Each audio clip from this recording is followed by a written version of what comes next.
ستایا گیا، ان کو تکلیفیں دی گئیں، آزمائشیں خوب آئیں ایک کے اوپر ایک، لیکن پھر اللہ تعالیٰ نے فتح و نصرت سے بھی نوازا۔ ایک ایک چیز کا جواب دینا ہوگا، تمہاری ایک ایک حرکت نوٹ ڈاؤن کی جا رہی ہے، ہر ایک چیز لکھی جا رہی ہے، بتاؤ کیا جواب دو گے؟ ہم اپنے حالات کا جائزہ لیں، آس پاس کا جائزہ لیں تو دیکھیے بیماری کے دن کم ہوتے ہیں لیکن صحت کے دن زیادہ ہوتے ہیں۔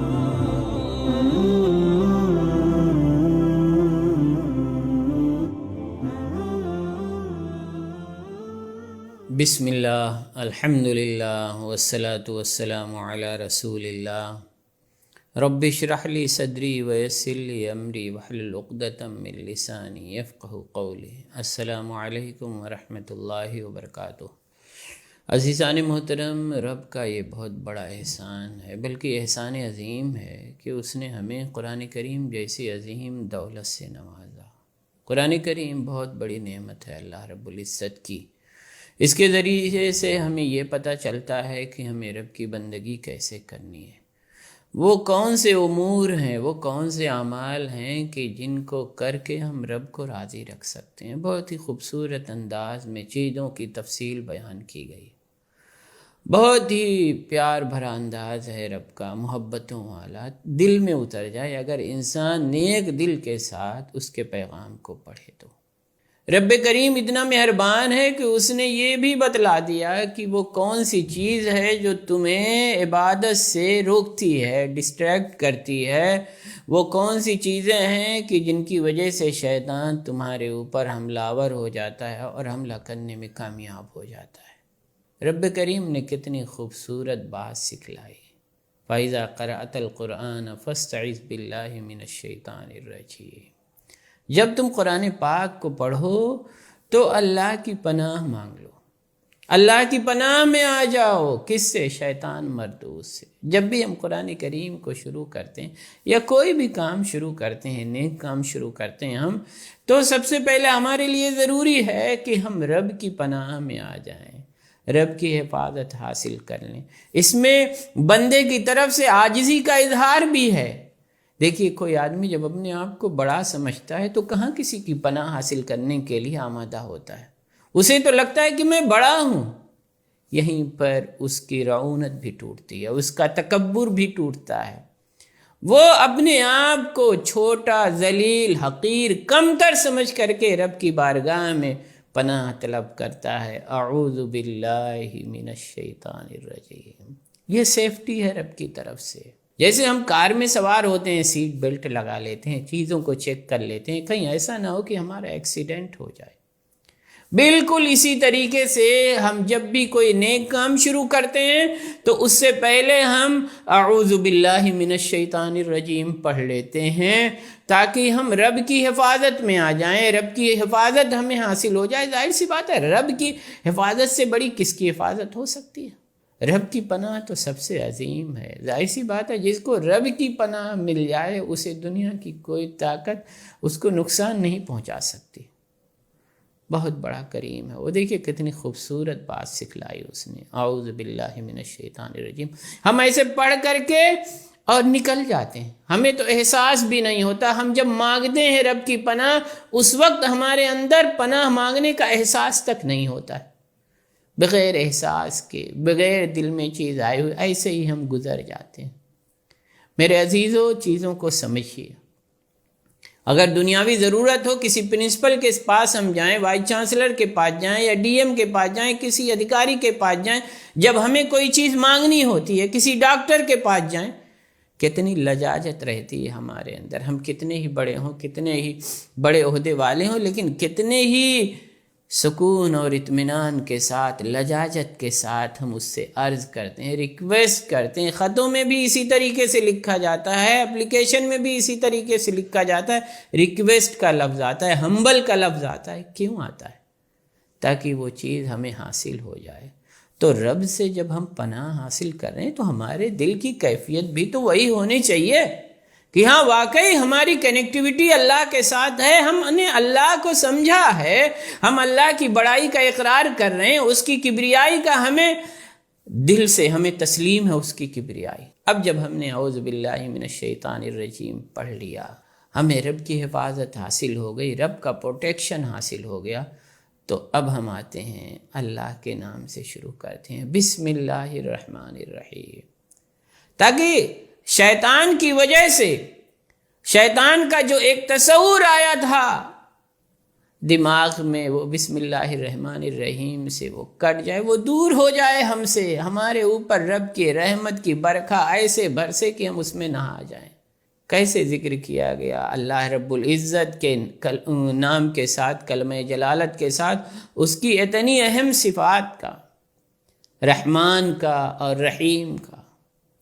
رحمان یعنی ایسا مہربان جس میں مہربانی بہت ہی زیادہ ہو، بہت ہی زیادہ ہو۔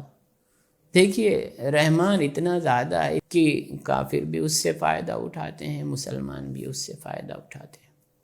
جو شکر والا بندہ ہے وہ بھی اس کی مہربانی حاصل کرتا ہے، جو ناشکرے ہیں اس کو بھی اس کی مہربانی پہنچتی ہے، بارش نازل ہوتی ہے، رب کی مہربانی ہے، سب اس سے فائدہ اٹھاتے ہیں۔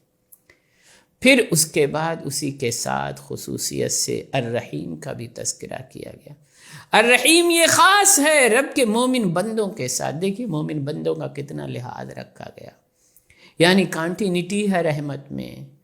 تم مومن رہو، تمہارے اوپر تسلسل کے ساتھ رب کی رحمت نازل ہوتی رہے گی، بس شرط یہ ہے کہ تمہیں بھی فرما بردار رہنا ہوگا، فرما برداری کے ساتھ زندگی گزارو، تمہارے اندر تکبر نہیں ہونا چاہیے، کبریائی تو اللہ رب العزت کے لیے ہی خاص ہے۔ تمہارا تو دل بالکل قلب سلیم ہو، فرما برداری والا دل ہو، رب کے سامنے اپنے آپ کو سرنڈر کر دو، مکمل طور پر سبمیشن ہو تمہارے اندر، تو تمہیں رب کی رحمت بھی خوب حاصل ہوگی اور تسلسل کے ساتھ حاصل ہوگی۔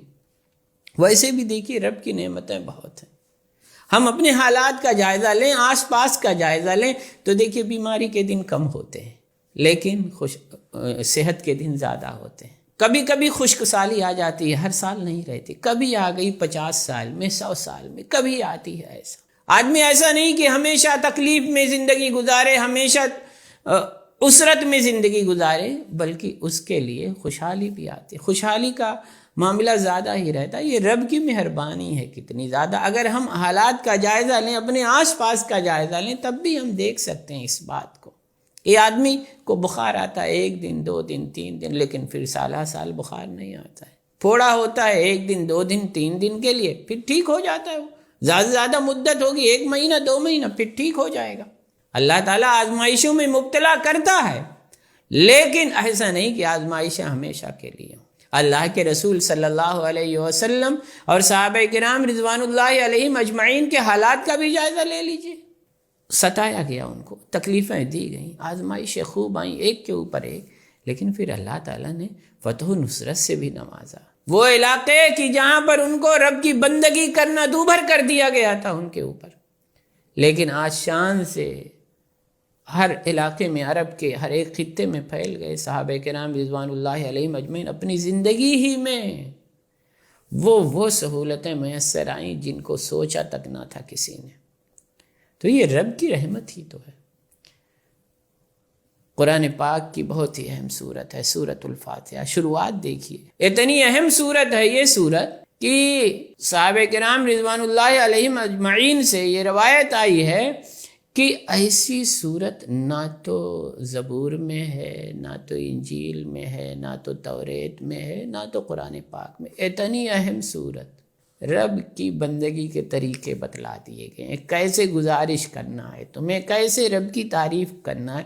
عام طور پر جیسے دنیاوی آفیسز میں ہم جاتے ہیں، اپلیکیشن کا ایک اسٹینڈرڈ بنا دیا جاتا ہے، آپ اسی میں اپنی بات لکھ کر کے، تاکہ دقت نہ ہو کسی کو اپنی بات کہنے میں، اس میں آپ لکھ کر کے بھر کے دے دیجیے۔ ایسے ہی سورہ فاتحہ میں دیکھیے کس طریقے سے ترتیب کے ساتھ الحمدللہ رب العالمین، تمام تعریف اور شکر اللہ رب العزت کے لیے۔ یہ نہیں کہا گیا کہ بندہ کہے کہ میں تعریف کرتا ہوں رب کی، رب تعریف کا محتاج نہیں ہے، تم تعریف کرو یا نہ کرو، اللہ رب العزت تو تعریف والا ہے ہی۔ ساری حمد، سارا شکر تو رب کے لیے ہی ہے، اور فرمان کہا گیا رب العالمین، وہ رب ہے تمام جہانوں کا، سارے جہان کا پالنہار ہے وہ۔